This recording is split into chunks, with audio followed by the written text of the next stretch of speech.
Thank you, Zoom. And I'll hand over back to you, Ben. Okay, thank you very much, Lucy. Fantastic to see everybody here. Good afternoon, and really appreciate everybody making time today.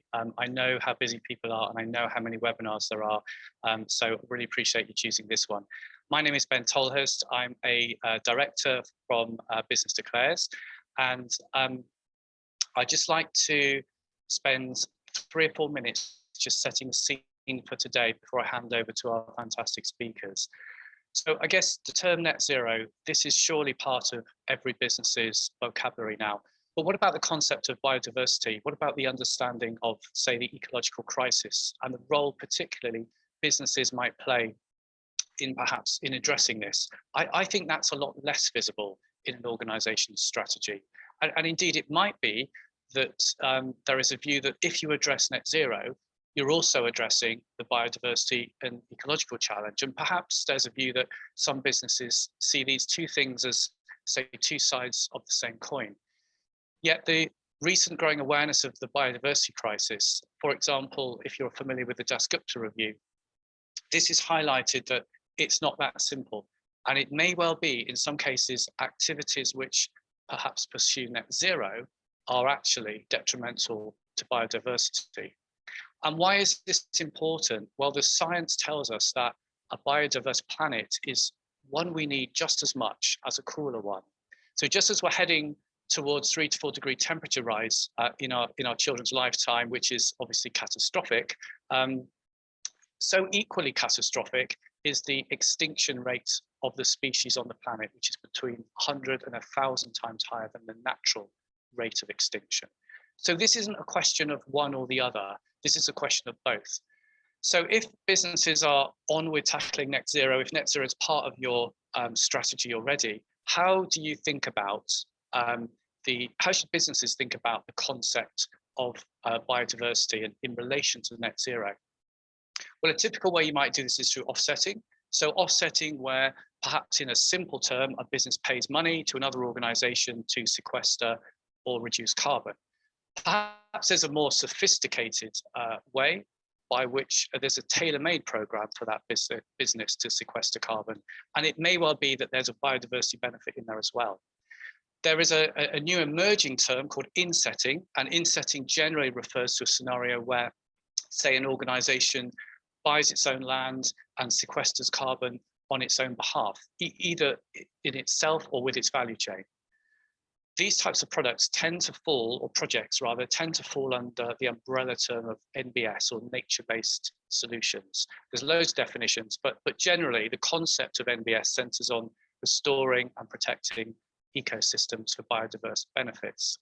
So I want to kick off today with 3 provocative questions, which our speakers will seek to address as we go through, but also it may well just start some questions in your mind as well, ready for the question and answer session that we're doing later.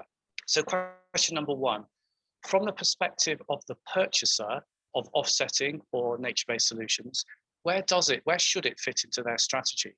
So it could be viewed, for example, as let's just get rid of that last bit of carbon. We've decarbonized as much as we can. We can't do any more, so we're going to buy an offset to get to net zero. That's a typical way in which it may happen. And that's kind of fine, unless, of course, offsetting becomes a justification for burning more fossil fuel. An organization might alternatively think about nature-based solutions as a community or an employee well-being. So perhaps a return to an organization isn't net zero. Perhaps it's about things like retention and attraction. And another way of looking at it is that an organization might invest in nature-based solutions for their own good, because it's simply a good thing to do. The second provocative question I just want to ask is, if a nature-based solution is used for offsetting, how can the buyer be assured that it's a credible and authentic project? So what about a scenario where you've bought a rewilded forest, 5 years later the land use changes and it's now a housing estate? What about the scenario where the sequestering of carbon is fantastic, but the biodiversity is terrible, say a monoculture? And what about the question of how do you know if your pound spent on one nature-based solution somewhere delivers the same benefits as somewhere else? And who decides anyway?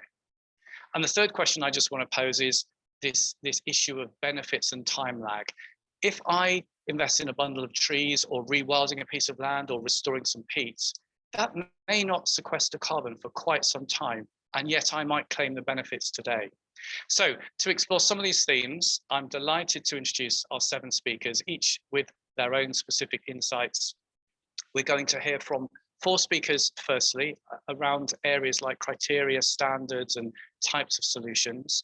We'll gather some questions, then we'll hear from 4 other speakers around specific examples that they've done and their journeys through this kind of minefield, really, of questions. And then we'll go into a formal Q&A. We'll be capturing questions at different intervals, which will become clear shortly. So let's move into our next slide if we can. And I'm delighted to introduce our first 3 speakers. I won't go through all the titles, and they will introduce themselves. We've got Emma, we've got Robert, and we've got Jack. Over to you, Emma, if you could take us away with your first session. Fantastic. Thank you, Ben. And thank you so much to Business Declares for having me here today. So my name is Emma Watson, and I'm the Senior Manager for Net Zero at CDP and the Science Based Targets Initiative. My role at the SBTI is to lead the development of the Net Zero standards. So that's what I'm going to talk to you briefly about today. So to give a bit of background, the Science Based Targets Initiative is an NGO that was formed in 2015 and launched just before the Paris climate talks. And at that point, it was unclear for companies how they would translate global climate goals into something they could implement themselves. So out of that, the SBTI was born. Since then, the SBTI has become the most recognized standard for setting corporate climate change targets. And until now, we've focused on ensuring that companies are setting targets over a 5 to 15-year timeframe to reduce emissions in line with the Paris Agreement commitments. Of late, as Ben said, there's been a huge shift in the corporate sustainability space towards the concept of net zero. And due to the lack of a globally accepted standard, companies have begun to set targets using many different approaches. So because of this, we're undertaking a process to set the first global standard for net zero target setting in the corporate space. The process kicked off when we released a Net Zero Foundations paper in September 2020. And since then, we've conducted a public consultation on a first draft of net zero criteria, and we've been refining those criteria in consultation with our expert advisory group since. So over the summer, 70 plus companies will be road testing the criteria, guidance, and target setting tools to make sure that they're robust and practical for when the standard launches at COP in November.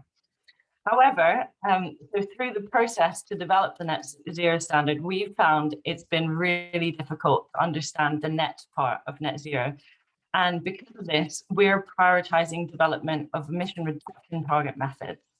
So as a result, the company road test will focus on setting near and long-term science-based targets, which aim to reduce emissions in line with what the science tells us is necessary to achieve global net zero. Really, through doing this, our aim is to encourage companies to follow the principles of the mitigation hierarchy. So effectively, that means that companies should reduce their operational and value chain emissions before engaging in mitigation activities such as nature-based solutions that take place outside of their value chains. So to dive a bit deeper into nature-based solutions, many companies are looking to include nature-based solutions in their climate strategies. And when it's done right, they can be a genuine win-win. So right now, companies with forest, land, or agriculture emissions, which is often called FLAG, can include land-based emissions in their greenhouse gas inventories and science-based targets. This means including both the emissions and the removals that come from the land sector. Companies who choose this approach can then engage in reduction activities within nature-based solutions to meet their science-based targets. So, for example, stopping deforestation and conversion, reducing on-farm emissions like fertilizer use, and changing their product mix. So at the moment, to support this, the Greenhouse Gas Protocol is developing comprehensive guidance for corporate land use and removals accounting. And in parallel, WWF, which is one of our partners, is developing specific science-based target setting methods for companies with land sector emissions. So with the new guidance on accounting and target setting, companies with land-based emissions have a new opportunity, but also a requirement to bring nature-based solutions into their target setting. For companies that do not have land sector emissions, nature-based solutions aren't always the first choice solution. In particular, corporate funding for nature-based solutions shouldn't be used to avoid or delay action to reduce emissions from fossil fuels. And because of this, companies without land-based emissions in their supply chains cannot use nature-based solutions to meet emission reduction targets. Despite this, once science-based target requirements have been met, companies without land sector emissions can explore investment in nature-based solutions. And you can find out more on this in WWF's blueprint for corporate action. And also, as the net zero standard develops, we hope to include more guidance for how companies can mitigate emissions beyond the value chain as well. So to round up, companies with land sector emissions can deploy nature-based solutions directly towards net zero, but companies without land sector emissions must first focus on their own emission reductions and then engage in nature-based solutions. With the new guidance on its way, companies, and especially those with land sector emissions, will have new tools to develop nature-based solutions to meet their science-based targets and net zero commitments. Thank you very much. Thank you, Emma. Much appreciated. Lots of questions for sure. If people could hold on to their questions for now, we will capture them. So anything on criteria, guidance, targets, and all the complexities there. But I will move swiftly on to Robert. Robert, over to you. Hi, everybody. Thanks, Ben. Lucy, do you want me to share my screen for some slides, or are you going to do that just as a housekeeping? If you feel free, or unless you want me to do it, Robert. If you wouldn't mind, I think that might be easier. Thank you. Hi, yeah, whilst Lucy brings that up, thanks again for inviting me. It's really exciting to be part of this. My name's Robert Stevens. I am Director of Policy at ClimateCare. And ClimateCare, for those of you that don't know, is a B corporation, and we do two things. We develop and finance projects that reduce emissions and also deliver impacts against sustainable development goals.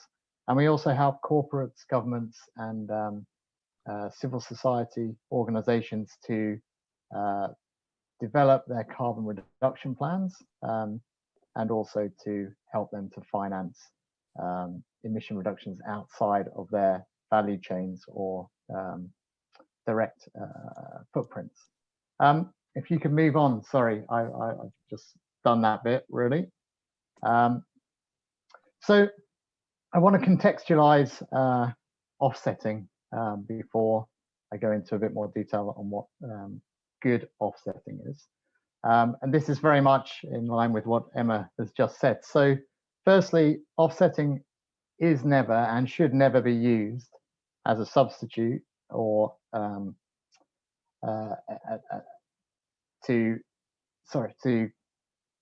as a substitute for actual emission reductions. So companies now with best practice are looking at setting science-based targets and reducing their footprints over time, and that time might be 2030, 2035, 2050. And in the meantime, as they go on that reduction journey, and the reduction journey is the red graph there, they can compensate for their unavoidable emissions, and that those unavoidable emissions will go down over time to the point where they reach their net zero target and they fulfill their science-based reduction target. Now, those compensation credits or compensation comes from offsetting projects, and offsetting projects are broadly split into two different categories. One are avoidance projects, which are avoiding CO2 being emitted into the atmosphere, and the other is our removals projects, which are physically working as a vacuum cleaner to suck CO2 out the atmosphere that's already there.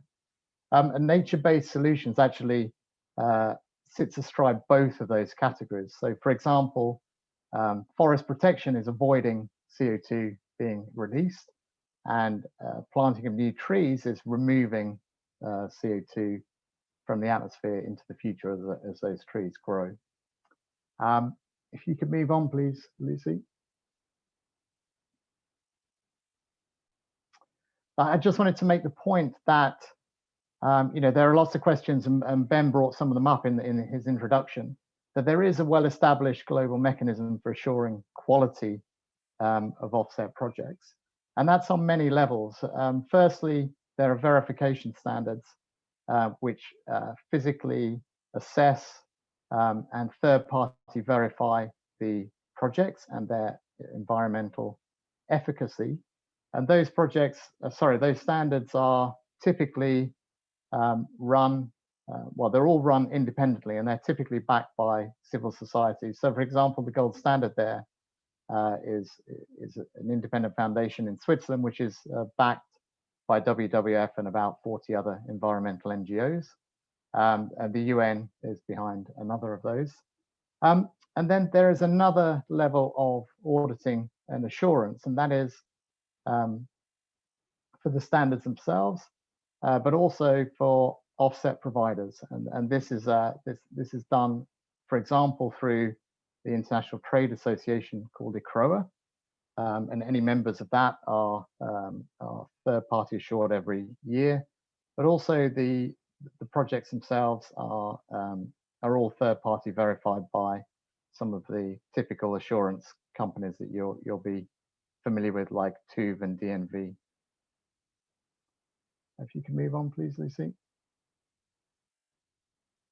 And finally, just to answer Ben's question about how do you identify what are good environmentally effective projects, and also how do you ensure that what you're doing, for example, if you're driven by reducing carbon, that you are actually also delivering additional benefits, and very specifically, you are not you're not affecting biodiversity or reducing biodiversity by mistake almost. And I would say two things. Firstly, work with a trusted provider, one who has a lot of experience on the ground at developing projects. This photograph actually, Jack, I thought I'd introduce your talk. This is from the Gola rainforest in Sierra Leone, which we've been working with, helping the RSPB with that project for many years. And also look for projects where there are measurable impacts against other sustainable development goals. And some of the standards actually provide measurement frameworks and verification frameworks for other impacts. So look out for that, and that will give you a bit more assurance and a bit more understanding of what these projects are delivering, because many of them are delivering multiple impacts, not just carbon reductions. I'll leave it there. Thank you. Fantastic, thank you very much. So again, questions that you might store up around, I love this avoidance versus removals concept, and you've heard a lot about assurance, which I think is a massive issue for a number of companies. Let's move swiftly on. Jack, over to you. Thanks, Ben. I'll quickly share my slides, and hopefully that is coming across. Yeah, got it, thanks. Perfect. So hi, I'm Jack. I used to work with the RSB as the Carbon Partnerships Lead, and I recently left, and I'm trying to actually make my years of knowledge useful. So I'm trying to help out how I can with business declares. And today I'm going to be covering briefly the various options for nature-based solutions in the UK, and kind of cover, following on from the two prior speakers, how they can be either avoided emissions or removing emissions. So firstly, we'll look at peatland. What the Amazon rainforest is to Brazil is what we're looking at in terms of peatland to the UK. Locking in 20% more carbon than all the UK's woodland, accounts for 12% of our land mass. It really is mind-boggling in scale, and if you ever got an opportunity to visit restored peatland, please do, just to break your mind slightly. But we're in a situation where 80% of UK peatland is damaged, And that can mean either it's been drained, and that could be for agricultural use or any other reason, or it's been extracted, e.g. for peat fertilizer. And in the context of the UK and how it can be a nature-based solution, the opportunity is in restoring, protecting, and trying to get this peatland back into a condition where hopefully it's sequestering again. Now, most of the focus through the peatland code, which is one of those assurance schemes in the UK, will be on the avoided emissions. And there's a great example in Brewdog, who I know aren't exactly the most popular company right now, in their work at Loch Lomond. If you're looking for kind of a bit of further reading on how peatland can be a great example of an effective project. And recently, earlier this week, I saw at St Pancras, they're doing similar work and how they can talk to their customers about this. The next option, going a bit of 1,000 miles an hour, which I apologise for, is creating woodland. Can capture up to 500 to 600 tonnes of CO2 per hectare in the UK. And in terms of its relative importance, versus the EU, we only have 12% cover of woodland, or 1/3 really of that in Europe. And to go even beyond that, 1/3 of that is native species. So we are in a situation where our woodland cover is very sparse, and what we're adding primarily right now can be vast monocultures. So there is an opportunity here for anyone looking to do offsetting projects to create true woodland that offers biodiversity benefits and can help protect those species that are really struggling to thrive right now. Naturally, this is kind of sequestration or removing from the atmosphere. And a good example, again, would be Morgan Sindall's work of Blenheim Estate, if you're looking for a bit of further reading. It's also important vitally in the UK, given we have so little, to protect what we have. Woodland is under all number of threats, whether it's non-native invasive species, disease like ash dieback, or development. And if we take again that we have a low amount of wood cover, a small amount of that is native, a tiny proportion of that woodland is in good condition. And the vital thing right now is ensuring that perhaps we don't focus on tree planting to the detriment of protecting that what we have. And it's perhaps not as sexy. Rhododendron removal is not tree planting, but it is vitally important in protecting the woodland that we have. And the good guys in Scotland and Wales have made some great marketing terms like the Celtic rainforest to helpfully make that an appealing concept in terms of exciting opportunities to support nature-based solutions. Primarily looking at avoided emissions in this context, and again, a further reading example can be C&G's work with Woodland Trust. In terms of coastal or blue carbon, WWF's work in promoting blue carbon has been fantastic, primarily focused on mangroves. There aren't many mangroves in the UK, but we have a significant amount of salt marsh, primarily located in 5 or 6 locations, kind of the big estuaries of the UK. And that 35,000 hectares stores around 2 million tonnes and potential to add 200 more per year.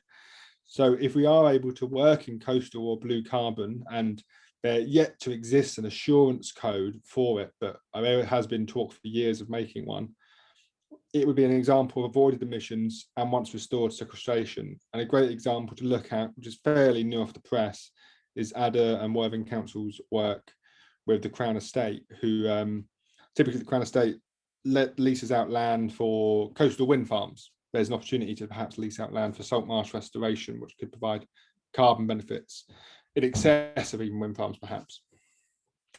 And finally, we've got farmland. Agriculture accounts for 10% of the UK's emissions, and yet it can be incredibly inefficient.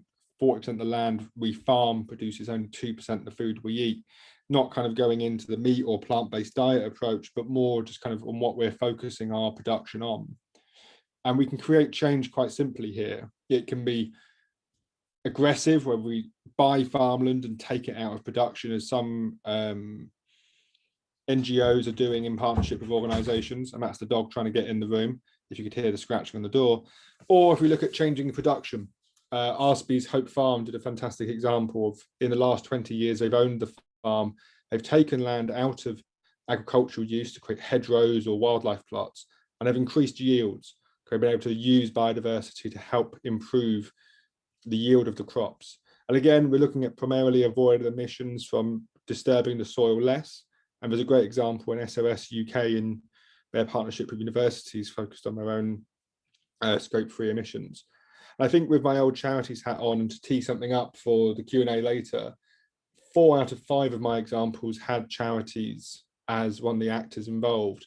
I think it's a great example of how on this panel we have people who've done insetting really well, and obviously brokers who can look to provide that expertise. But it's worth remembering as well, there's dozens of NGOs in the UK who have that expertise and who can create almost bespoke solutions if you're looking for something, if you can make long-term commitments, as probably many people in this room are quite comfortable doing, given kind of at the vanguard of action. And that's me. Fantastic, thank you very much, Jack. I love this distinction of restore, create and protect, and I love the fact that you've also reminded people that it isn't just about land, there's the kind of blue carbon side of stuff as well. What we're going to do now is we're going to capture some questions. I'm going to hand over to Lucy to take us through that process. Thanks, Ben. So what we're going to do in terms of questions, because you are so many today, is we're going to take them through Menti. So if you look in the chat box, I've just put a link in there that will open it up in your browser.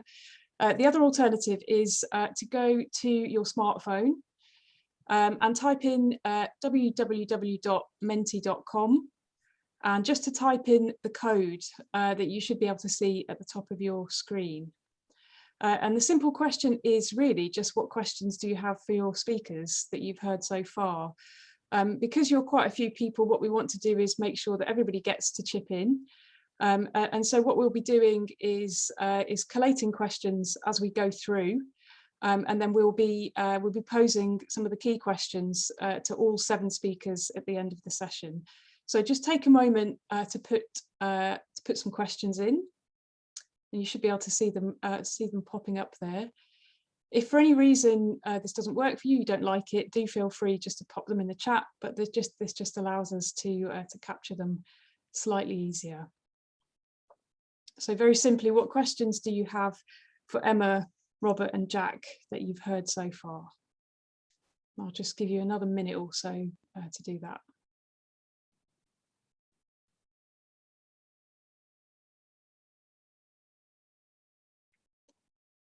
Also to note that we will collate all of the questions and comments that you make, and they will be part of the write-up that will be circulated to everybody afterwards, including the recording and slides as appropriate.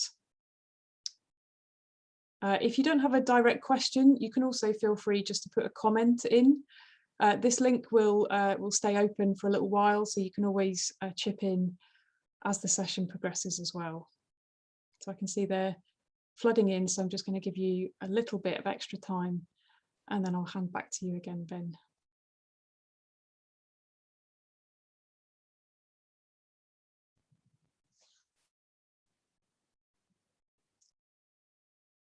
Okay. So back to you, Ben, and feel free to chip in more questions as we go through. Okay, thanks very much, Lucy. I will try to get some verbal input as well. It's just with such a big group, we just want to make sure we capture as much as we can. So we'll just keep an eye on time and maybe switch to a little bit of open mic space if we can. So what I'd like to do now is move on to our next 4 speakers. So you've heard a bit about criteria, guidance setting, quality assurance, types of MBS projects. Let's start to hear now from people who have actually done some of this, or at least are on a journey to doing some of this in their own organisation. And the first person, could we just grab the slide, Lucy, for the next 4 speakers? So for the next 4 speakers, we've got Zach from Riverford, we've got Simon Pickering from Ecotricity, we've got Catherine, who's representing a number of things, but the Kingsdale Head experience is particularly interesting. And we've got Simon from Trellis Bank, and yes, here they all are. You can see them in their full glory. Okay, I will pause now, and over to you, Zach. Take us away.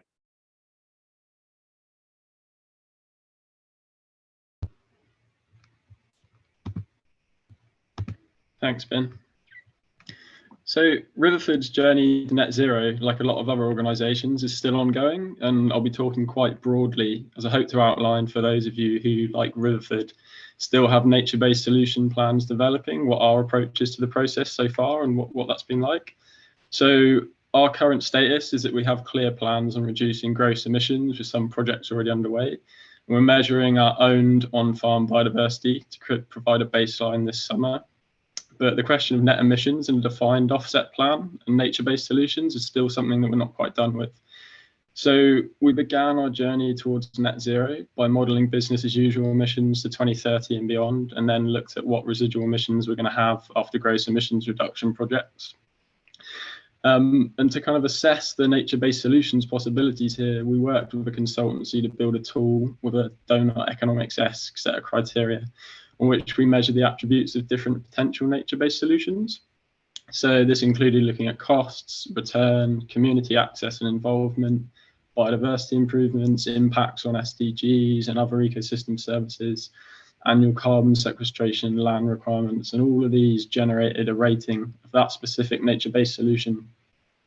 And the kind of most poignant learnings that we took from this process were the following: the huge costs associated with creating nature-based offsets on land that you've purchased, so insetting, complexities of some of the verification schemes, especially when there's multiple stakeholders, and the tough call of going ahead with nature-based solutions for things that don't specifically have carbon accreditation schemes yet, as Jack mentioned. So despite sufficient academic and ecological advice on some solutions like wetlands or soil carbon, the accreditation schemes aren't specifically there yet.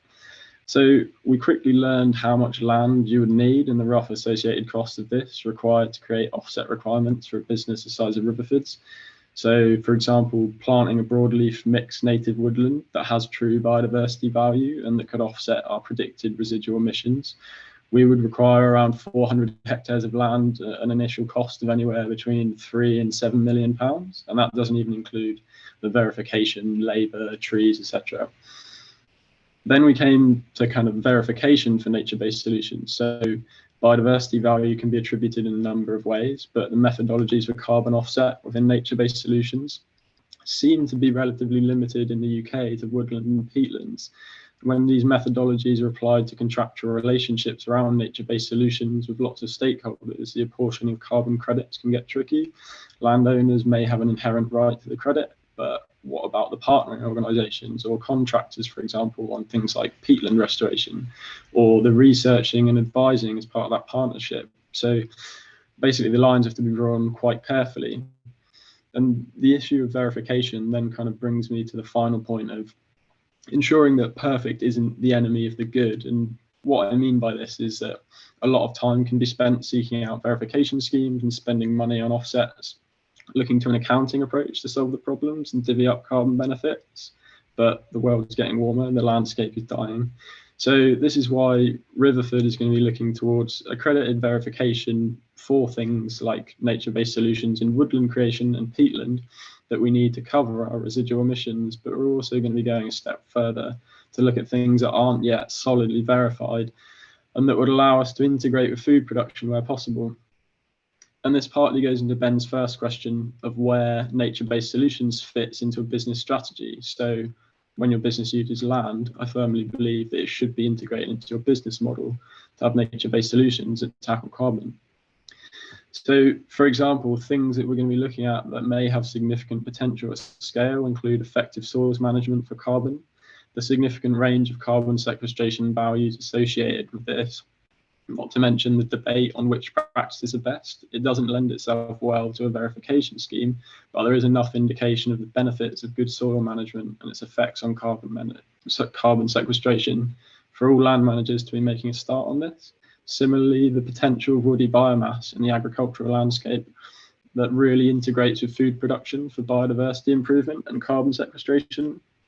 It shows a huge range and effects of carbon sequestration and biodiversity gain, again, not lending itself well to a specific verification scheme, but the science is developed enough for us to be making headway integrating things like agroforestry practices, hedgerow restoration and other techniques into our agricultural landscapes. So what I'm getting at is, whilst a gung-ho attitude to nature restoration isn't okay, ultimately we do need to act faster than the market currently is.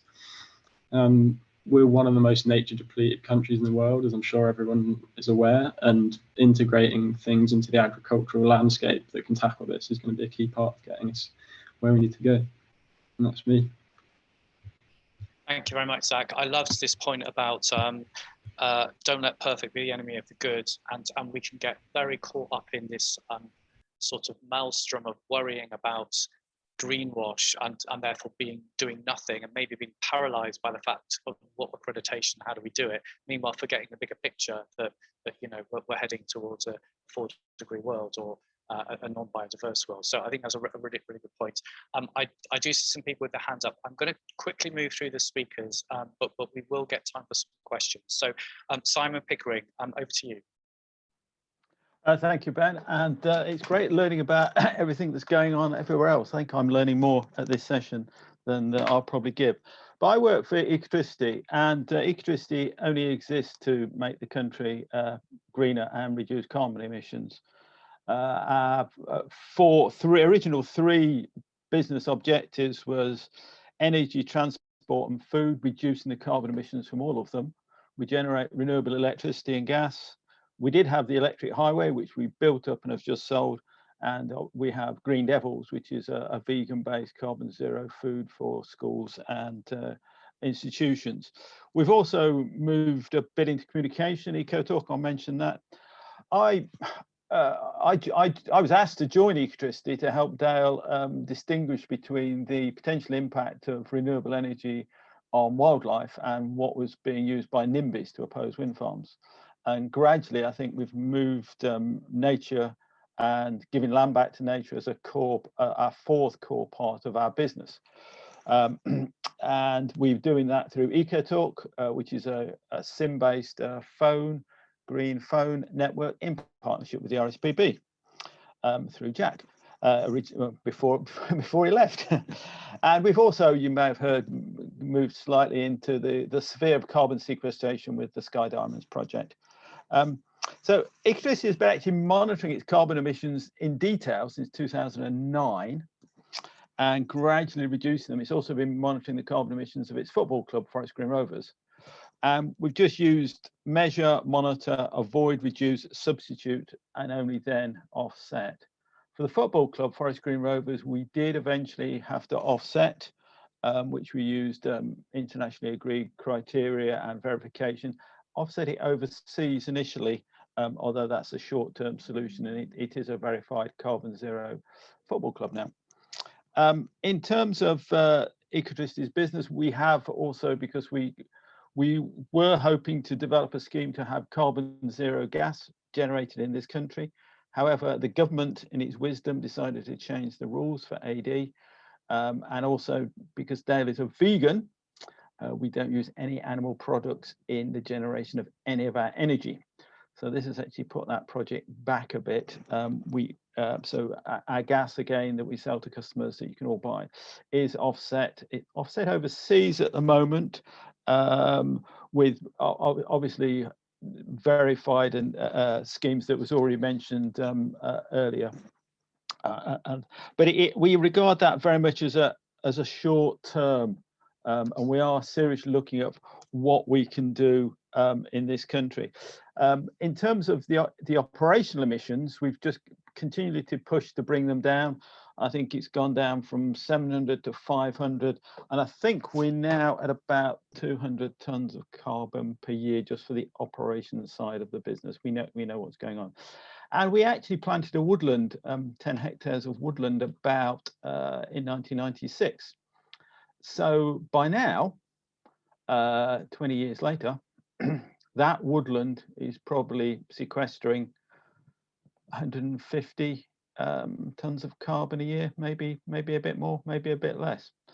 And so that's one option we're looking at, and we are looking at what we can do, either working with organizations or purchasing land ourselves. We have actually initially separated giving land back to nature from carbon sequestration.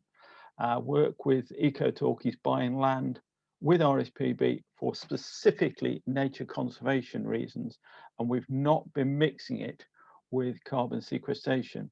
Having said that, we are looking at a site with RSPB in the Shetlands, a peatland site, where it's got high nature conservation potential, and by helping RSPB acquire that site, we may be actually helping the loss of carbon from that peatland. But one of the reason I briefly mentioned tree planting and the time scale, there is a whole issue to do with, if we are looking at a carbon climate change emergency, is that although peatlands have got massive carbon stores, but they actually sequester it very, very slowly, incredibly slowly. In this country, woodlands 10 to maximum 20 tons of carbon per hectare. They may have 400 tons of carbon sequestered per hectare in the woodlands, about 40% actually in the ground. But actually, if you want to sequester carbon quickly, woodlands is probably the way forward in this country, unless you've got a huge area of, say, seabed, where the actual sequestration rate of kelpies and seagrass is actually relatively low. But if you've got a huge area, you can make some big changes. And this then brings into some of the sort of the questions that you then begin to ask about nature conservation and carbon sequestration. Woodlands in this country, the quickest sequestration, if you're looking at pure numbers, is fast-growing Sitka spruce on fairly lowland ground. Not brilliant for wildlife, but it can be very, very quick. And also, even if you're planting native woodlands, for nature conservation value, people will probably be planting them with open spacing, glades, to actually, because it's the edge habitat that has the highest biodiversity. But you're not actually maximizing your carbon sequestration from that land. And you may also have grazing animals in there, which may add to some of the emissions. So there's quite a conflict there in terms of nature-based solutions, maximizing carbon emissions, but also maximizing biodiversity value, which is quite a challenge, which is something that Ecotricity is looking at in some of our sites that we're thinking of purchasing and working forward. And then I suppose there's the other sort of longer term question is that if you're locking carbon up in a woodland, what happens at the end of life of those trees? And thinking that sort of long term is something perhaps we should start to think about, because if you're growing widely spaced native deciduous trees, they're not going to grow straight. They're going to go all over the place. They'd be brilliant for wildlife, but they're not actually going to be very good for structural aspects. I mean, there's the apocryphal story of the deans of an Oxford college looking at a young woodland and saying, that's going to be the new roof for that chapel in 600 years' time. And what it means is that chapel, not only will those oak trees be cut down in 600 years' time, but those the carbon locked in that oak will probably stay locked in those oak timbers for another 600 years. So I think what I'm saying is that when we think about sequestration and woodlands, we should think about wildlife, but we should also think about the commercial end use of woodlands. And this goes back to our football team. I'm the only person who's mentioned football so far, in that we do have planning permission to move Forest Green Rovers to a new stadium. And we are hoping that to be a carbon zero stadium made wholly out of wood. And obviously we want a site, a source of that wood, and that's somebody who started growing it probably 100, 200 years ago. And so this conflict between biodiversity and carbon sequestration is a real issue. And just to finish, it's a really interesting project in Gloucestershire. The Gloucestershire Nature Partnership have now mapped the whole of Gloucestershire, looking at land which is an opportunity for biodiversity gain and on what lands for carbon sequestration, and also ecological services. And they're actually looking at seeing whether they can actually manage or guide people in Gloucestershire as to where you can actually sequester carbon, biodiversity gain, or the two together. So it's really quite a complex mapping that's being developed there. So that's me. Thank you very much, Simon. I love the dichotomy you brought out between the sequestration and the biodiversity, which is something that we started on, and your shameless plug for Forest Green Rovers, but hopefully some of us will get to watch a match there in a net zero and fully vegan environment, which would be phenomenal. Right, let's move on to Catherine. There's been talk about peat already. I'm sure you might want to come in on that, Catherine. So over to you. Thank you, Ben. Thanks very much. It's lovely to be talking today. My name is Catherine Bryan.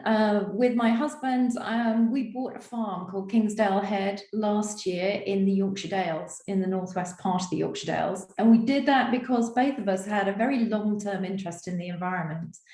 We'd given funding to different NGOs over the years. I'd worked pro bono in the environment sector since 2014. In various roles, very much on the biodiversity side. And we knew that basically so much more needs to be done if we're going to save biodiversity in this country. And this is something we could do. So, you know, we personally want to be way positive biodiversity and CO2 in our lifetime. And this is one way we can try and do it. We were inspired by NEP, but we also knew that there are lots of upland areas in the country where management has to be fundamentally different. And we've already heard Jack talk about peatlands, etc. And we have a site that is 600 hectares, and probably about 400 of it has different levels of peat, from quite shallow to over a metre. But there's lots of other things on our site too. We are definitely upland. We've got Whernside, which is the highest peak in the Yorkshire Dales, just beyond our boundary. So we go up to about 700 metres. We also we're at the top of a watershed of the River Greta, which flows into the Loon River. So we have a huge amount of water that flows through the landscape. We have a little bit of mature woodland on site. There should be more woodland up these streams.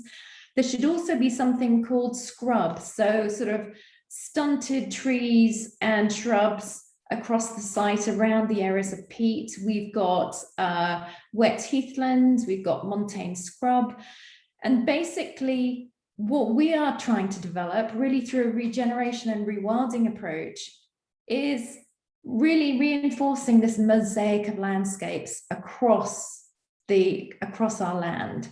So there is no individual habitat, there are very many habitats across it. So how do we go about that? I mean, it's going to be a combination of clear interventions that are needed, and the primary interventions are going to be peat restoration, because like so many sites, as Jack mentioned, channels were cut into the peat here, probably in the 70s and 80s, funded by government. And that means our peat is probably emitting carbon. And the other major intervention is going to be introducing seed source. So actually bringing some of the missing species back into the landscape. And that'll be through, you know, planting a range of tree and shrub species and introducing seed into some of the grassland. And then to a certain extent, it's stepping back and letting the landscape do what it wants to do.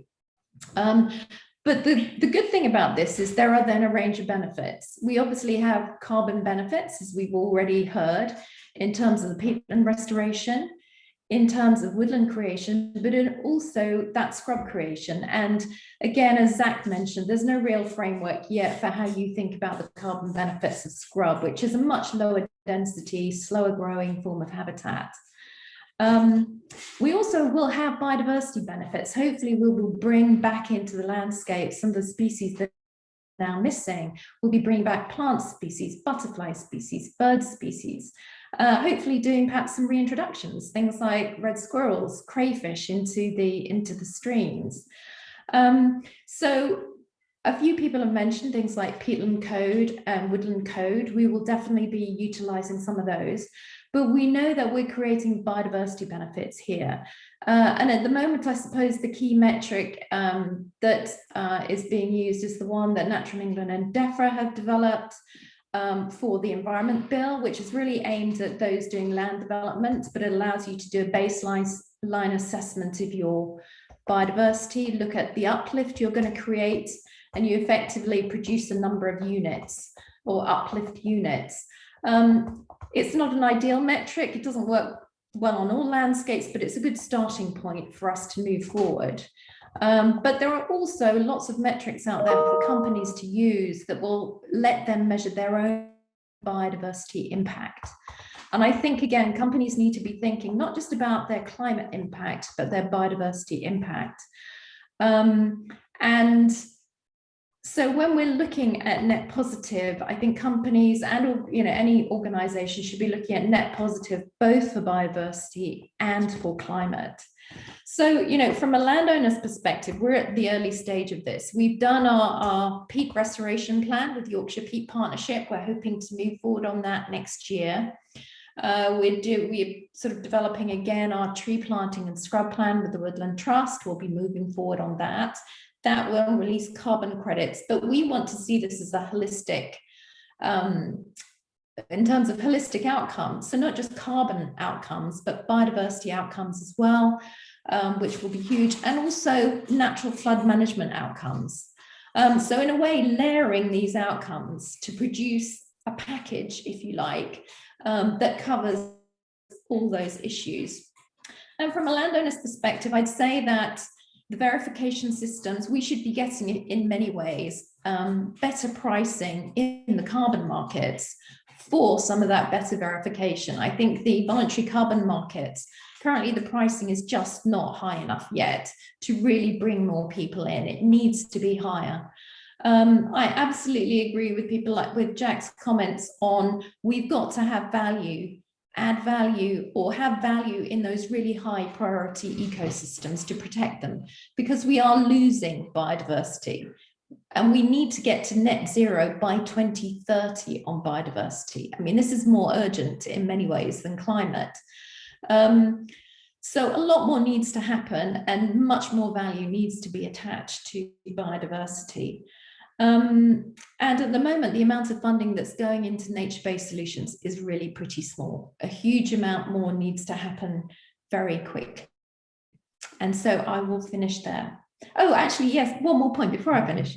In things talking about working with companies, we will be producing credits as people who are really based on long-term outcomes. Our only interest is working with companies who have similar long-term horizons. They are all about outcomes and verification. It works both ways. We have to work together on this to achieve the best outcomes for sort of people and planet. Thank you very much, Catherine. I love the network of the quilts, the patchwork quilts that you described there, and this mixed package that shows that we can't just focus on a single thing. We have to look at things in the round, and your 2030 point as well. I totally agree with. Let's move on to definitely last but definitely not least, Simon from Triodos. Over to you. Thank you very much, Ben. So for us, or me particularly, net zero might be the bullseye at the centre of the board, but it will actually mean very little if we don't achieve a just transition. And by that, I mean fair for both people and planet. This has been at the heart of what the bank has done for 40 plus years now, and taking that holistic approach in what we finance ourselves, but also the bank has that extra mission in terms of trying to change finance, and why we've obviously clearly linked up with you in trying to change what other people do, but also our own sector. But as an example of what we've done inside our own business, I'm sat in a BREEAM Excellent office, which we thought, great, that's wonderful, when we moved in here in 2012, I think it was, 2013. And we measure all carbon and account for all carbon. But if you were to look up online and look at our new Dutch office that they moved into at the beginning of last year, just before COVID struck, they take net zero and biodiversity to a new level. And actually the building effectively is a circularity in its approach, increasing biodiversity on the site, but also effectively being completely deconstructible when the end of the life of the building is taking place. It's really an interesting project to look up on its own. We drive down our own carbon, our scope 1 and 2 emissions, as I think it was Emma would say, and the science-based targets, and then look to offset that. But if you think about it, our greatest impact is in our lending or our investments. So for us, that's our scope 3, our supply chain emissions effectively. So the bank realized this early doors and basically became a founder member in the Netherlands of PCAF. It's the Partnership for Carbon Accounting for Financials. And that sets out a framework to basically measure carbon within its supply chain, within its investments, and then disclose those. And that's the first that's the key starting point to actually measure before you then start to target as to how you're going to reduce and reach those net zero goals. And so, and for us at Triodos, that's basically always been looking at directing our capital and our investment, where are we going to go? But taking it beyond that, Dasgupta obviously came up with the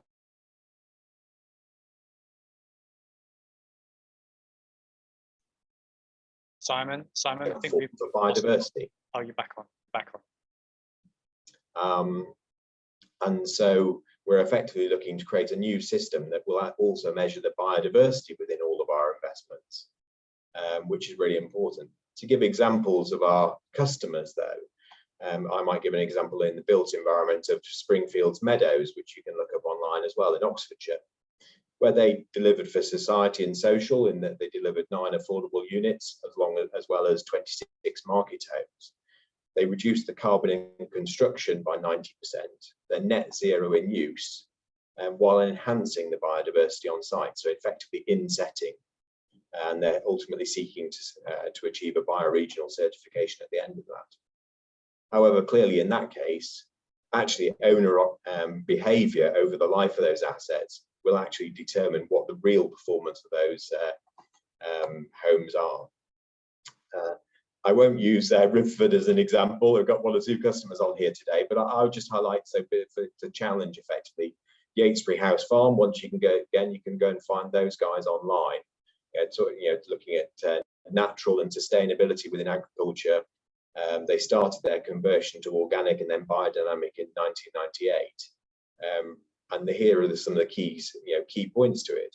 They're producing cereals, so wheat, barley and oats for human consumption, not for animal consumption.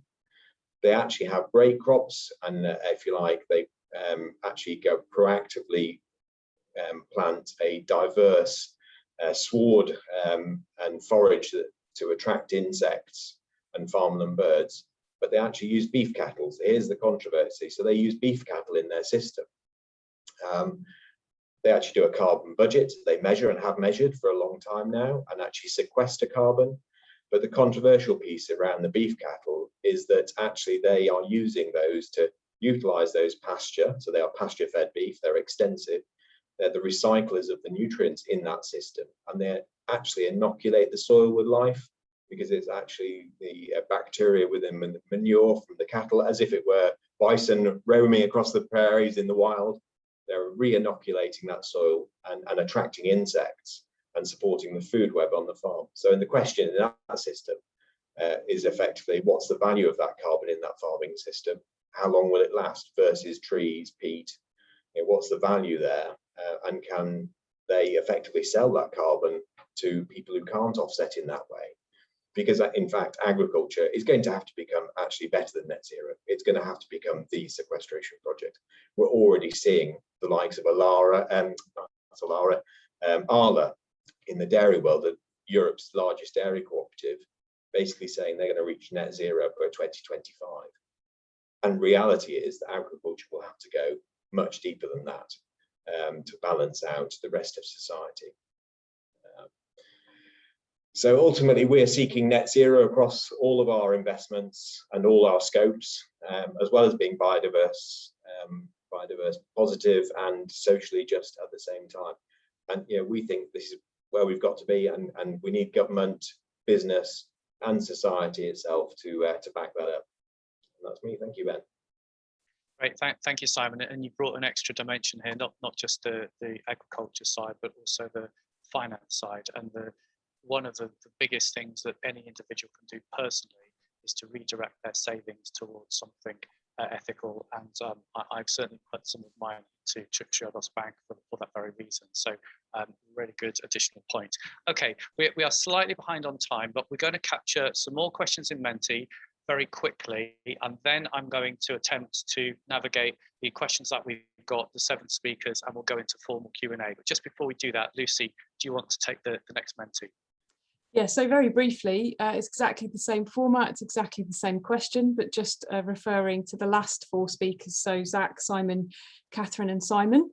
So it's the same link, but you can also follow, in case you've closed that page on your browser or your phone, you can just pop www.menti.com and the code that's in at the top of the screen again. And I'll just give you a minute or so to pop some questions in there.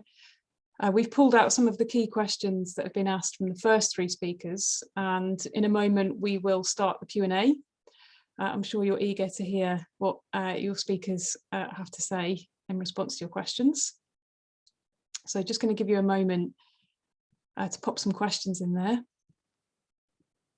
And again, if that doesn't work for you, you can, of course, just use the chat box if that is easier.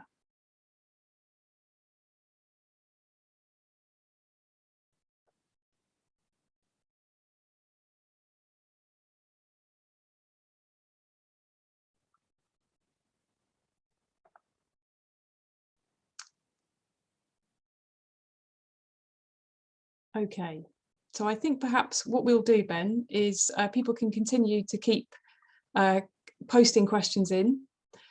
But in the interest of time, I wonder whether we should proceed to the Q&A with the questions from the first few speakers.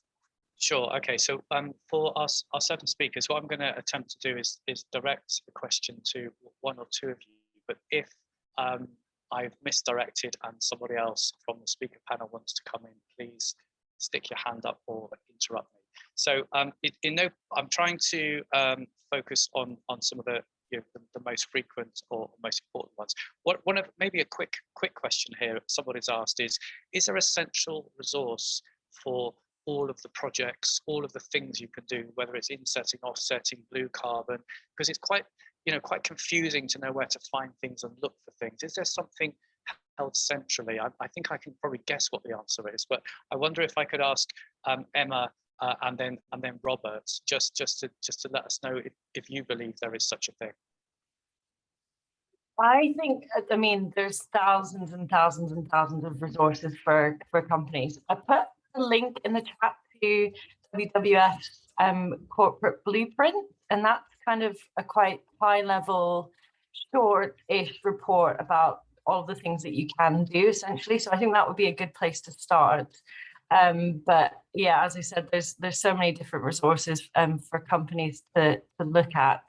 The Greenhouse Gas Protocol website, our website, there's an SME hub as well that companies can look at if you're an SME.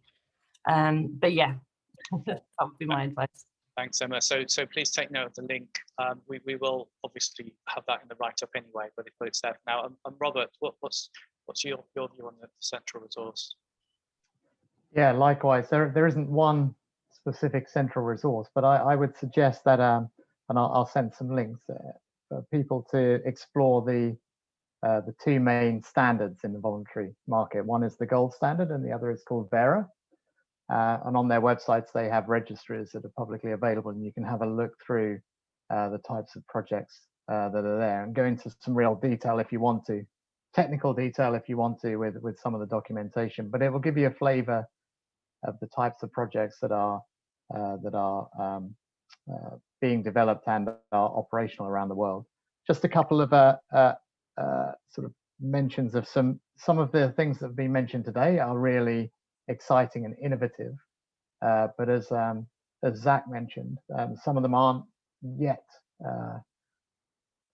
sort of introduced at scale into that formal process. So there are methodologies, for example, being developed for seaweed farming and sequestration from kelp. There is a methodology for wetland and seagrass, but there are only 3 or 4 projects that are registered in the world. So some of these innovative projects which have huge potential around the world are still not at scale in this kind of formal system, but will become over the years. Thank you, Robert. So unfortunately, guys, no, it needs to a bit of searching, but maybe there's a gap in the market for an innovative aggregator to pull all this stuff together, but we'll leave that one for now. There was a question around measurement. How do you measure carbon sequestered in peat and in woodlands? And without probably getting much into too much technicalities, I was going to sort of put that to Catherine and Simon Pickering. But I obviously, if anyone else wants to jump in, and yeah, just be keen to hear your views, Catherine, and then Simon.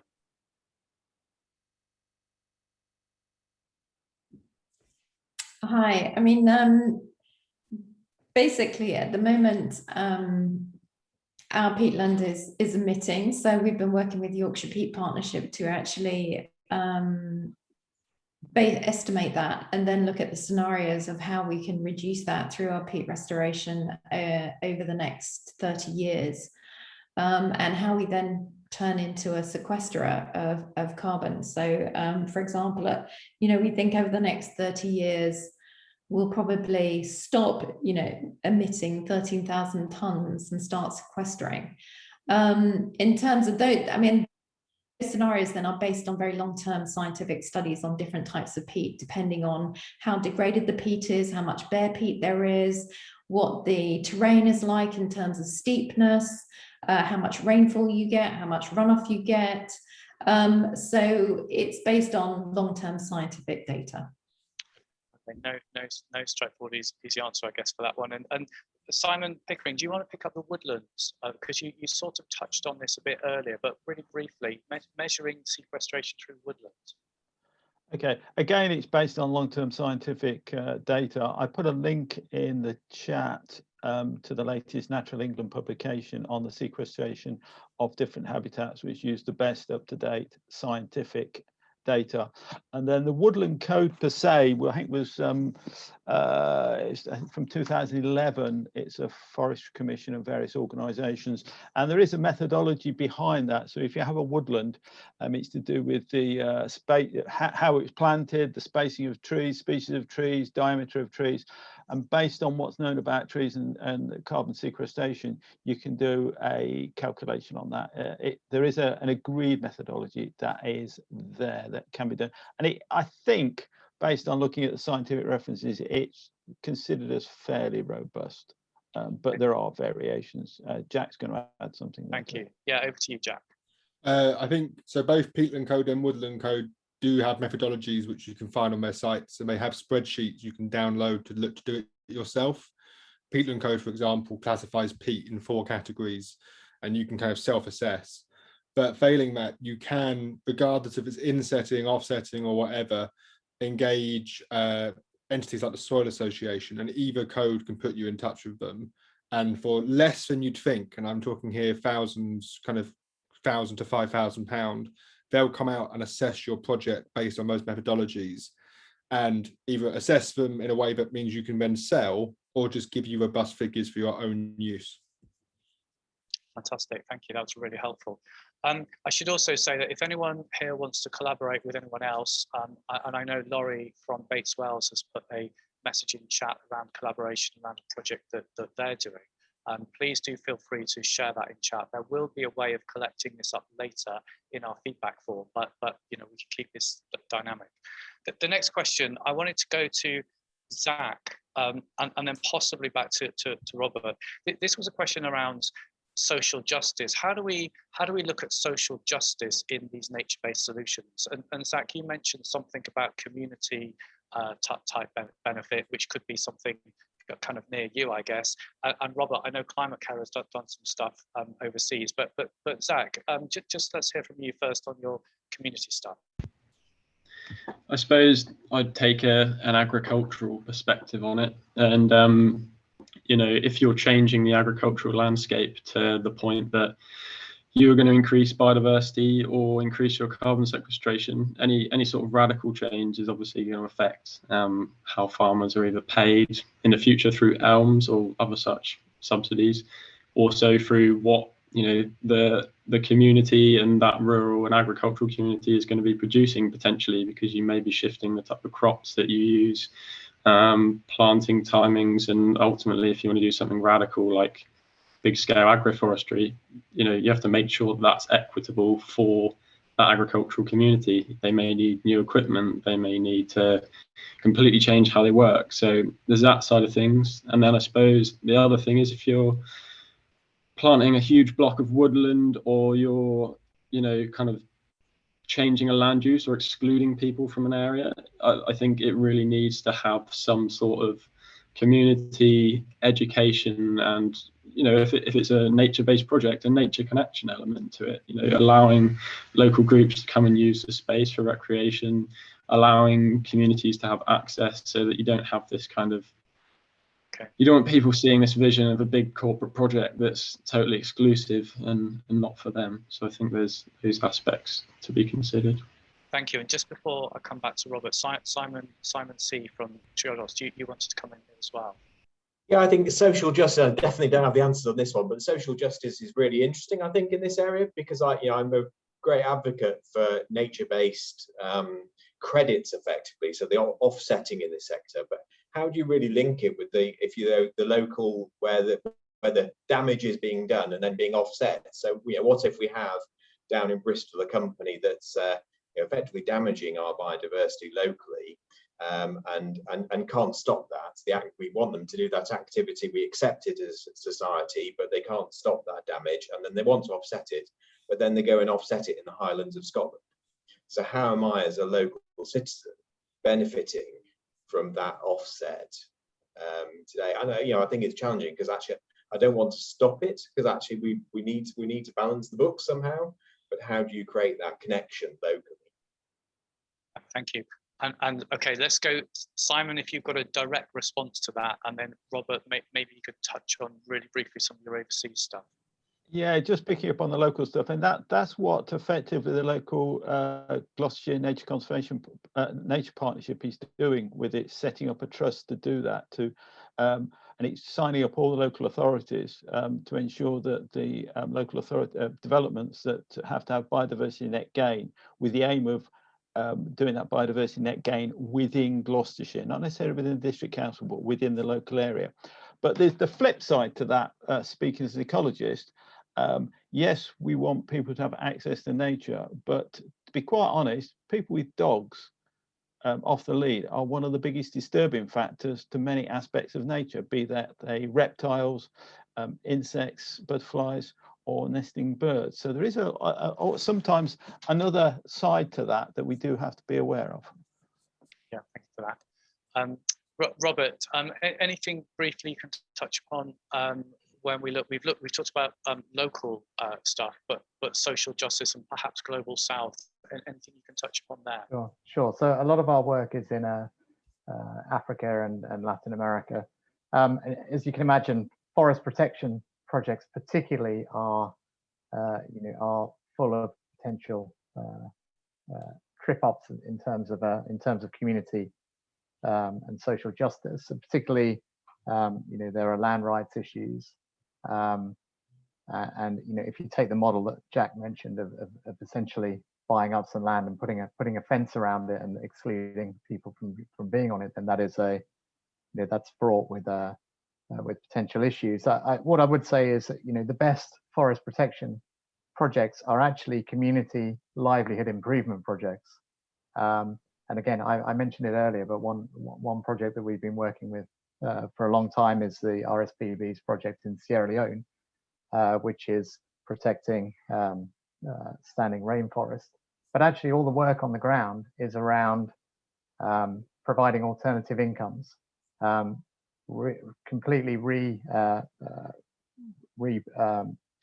starting the local cocoa industry, providing community low cost loans so that people can start businesses, providing local employment, and that that doesn't involve any fencing of forests or anything, but it gives an alternative income which provides or takes the pressure off the need to deforest those areas. So yeah, it's certainly something that's front and center, and I would say that the standards do a pretty good job of taking that into account in terms of project design. But yeah, some projects are better than others in that respect. And Jack, I don't know if you have anything from your experience to add to that. Yeah, I think absolutely. Like it's a fairly obvious thing. Like in terms of some projects can be better in engaging there. I think the main thing is often in how it can be sometimes for-profit projects that are increasing numbers of those in the carbon space can do so at the detriment of involving the relevant actors. And I think sometimes, tying to my point at the start, which is NGOs can work brilliantly in that space, and kind of ClimateCare's work with us on GOLA is a great example there of relative strengths. GOLA is a really collaborative project which works brilliantly in engaging the local community and ensuring it doesn't come at the cost of excluding others. Okay, thank you very much for that. I'd just like to bring in Phoebe Lewis on this next one. Just going to slightly diverge from the panel for a second. So this idea of greenwash, and you know, we've heard some really genuine stuff on this call today, and I don't think for a minute the stuff I've heard today has got anything other than a pure motivation to do the right thing. But nonetheless, the term offsetting and greenwash seem to be coming together, and there was a recent article kind of lambasting the whole concept of offsetting as a sort of, you know, way out. Phoebe, from your role and the clients that you see, do you have a view on the authenticity of organisations generally who are looking to do this kind of stuff, and any reflections from what you've heard generally? And I think you might be on mute. Yes, can you hear me now? Yeah, I can hear you, thanks. Fantastic. There are about 3 different mute buttons on my laptop, so it's a dance to get them all working together. So good afternoon, everyone. Yes, I do have some reflections on that. I think that it's, so as you said, there has been a bit of a complicated history with offsetting in general, where it has been perceived to be greenwashing. I think that some of the claims around that historically you can understand, but I do think that a lot of it can be quite misguided in terms of what it's trying to target.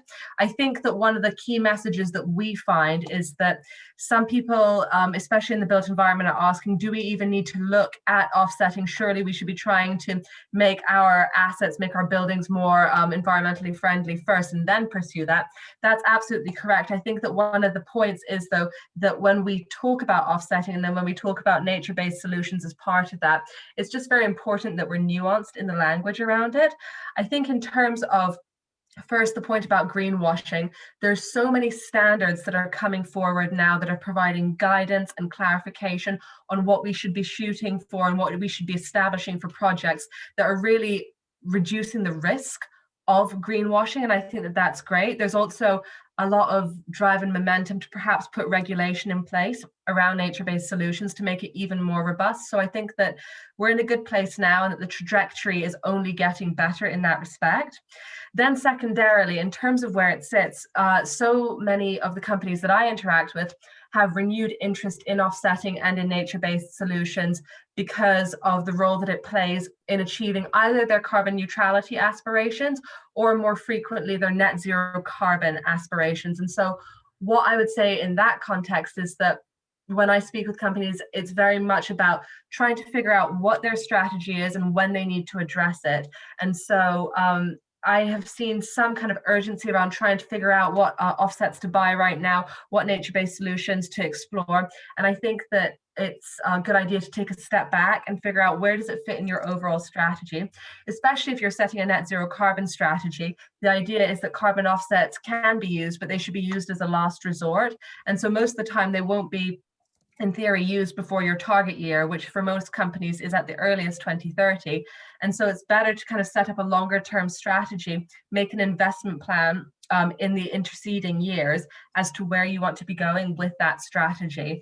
And I do think that as a last point on that, increasingly companies will be shifting towards nature-based solutions, partially because in alignment with the latest guidance, we need to be looking more at carbon removal offsets rather than avoided emission offsets, and nature-based solutions provide a really, really good solution to that. So I do think that a lot of the factors in terms of standards, in terms of regulation and industry momentum are really coalescing now. And the more we have conversations like this, the more clarity we'll have on what our kind of messaging is around it.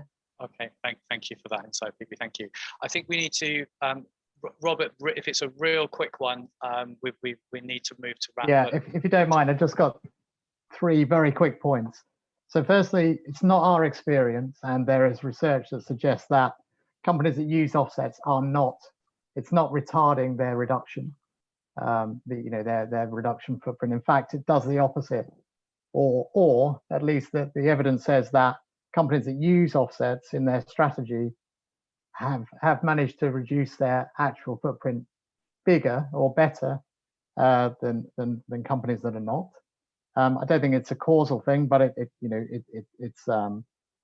that's the evidence. The second thing, I do agree that carbon offset should be, something to consider at the end of the journey.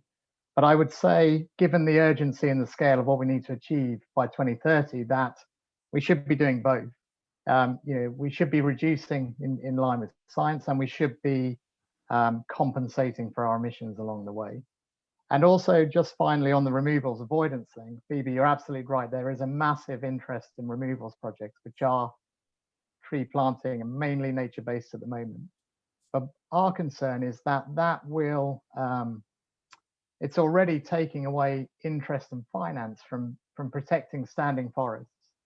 And that's just an absolutely crackers situation if we get to a point where all finance is going into planting new trees whilst we cut down all existing trees. That is not going to be the solution. So thank you, Robert. I'll have to just cut in there. So we're just going to move to the last couple of minutes of wrap up. We'd really love you to fill in a feedback form. Lucy has put that in the chat, and one of the values of this feedback form is that it will enable us to understand where you would like more follow-up.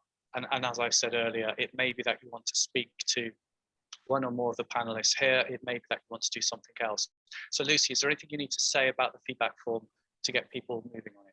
No, simply just I popped it in the chat box. We'll also obviously send that round in the wrap up, but it really will take a minute or two.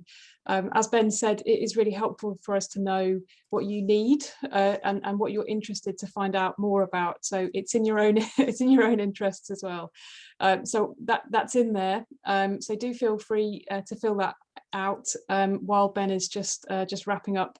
And I think we'll also just hear a few closing words from the speakers in a second as well. Yeah, I'll do the wrap up. Don't worry with the slides, Lucy. I'll just go with here. So yeah, if people could please do the feedback form whilst I'm just closing off, that would be great.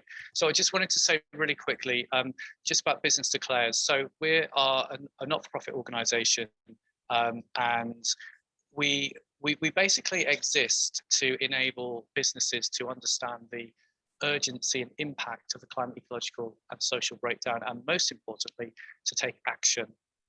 And the way we operate is to do ultimately, I guess, 3 things. Put on webinars like this to try to unpack some difficult but challenging dialogues. The second thing we do is we work directly with businesses to help them work through maybe as a business friend, as an agitator, to work through some of the challenges that they've got. And most importantly, the third thing is about sharing thought leadership and creating this network, putting people in touch with others. If there's anything if you've enjoyed the event today and you believe it's something that you want to be more involved in, it would be great to have you, for those who aren't members, as members of Business Declares. There is no fee to join. Although we do ask for donations and we do try to raise money to keep the website rolling and stuff through these types of events. So please contact any member of the team directly, and if we could put the address in the chat, the info address in the chat, one of my colleagues, that would be great, so everyone can see that. So let's move to final wrap up really quickly from the speakers. Could we have maybe 1 or 2 words on how you have found today? Really quick fire, Emma. Well, you put me on the spot then. Yeah, I really enjoyed it. I particularly enjoyed Zach's presentation about Riverford. I thought that was amazing, and it's great to hear what everyone's been doing. So thank you very much for having me. Thank you. Robert. Yeah, I've just been struck and really interested to see the diversity of solutions and thinking that everyone is coming up with, but it's great that we're all moving in the same direction. Thank you very much, Jack. I think for me, it's just anyone not acting is for lack of desire versus lack of options, given what everyone talked about today. Thank you, Zach. I think it's encouraging the conversations everyone's having, especially around what's been mentioned about the coalescence of regulation and how biodiversity is really being brought to the fore as the same as carbon. Because the last thing we want is it becoming kind of the poor cousin of carbon offset, if that makes sense. So yeah, really encouraging. Thank you. Simon P. Yeah, really helpful, really useful event. Great to see people working together, because I think that's going to be one of the key things moving forward, making these links and working in partnership to form this sort of coalition moving forward. Thank you. Catherine. I liked that comments about we need to act faster than the market is moving at the moment, and yeah, we need to be more innovative and ambitious. If we don't see changes in the landscape very quickly, we're not doing it fast enough. Okay, thank you. And finally, Simon C. Measure, take action. Let's get to it. Okay, fantastic. Well, we've just hit 2 o'clock. Can I thank the speakers so much for all of their input and time, for the fantastic team of business declares and colleagues behind the scenes making this possible, and of course for everyone that's joined today in the midst of such a busy time. Thank you very much, everyone. Just hit 2 o'clock. Have a great rest of the day, great rest of the week, and we will be back in touch with recordings, write-up and follow-up. Thank you very much.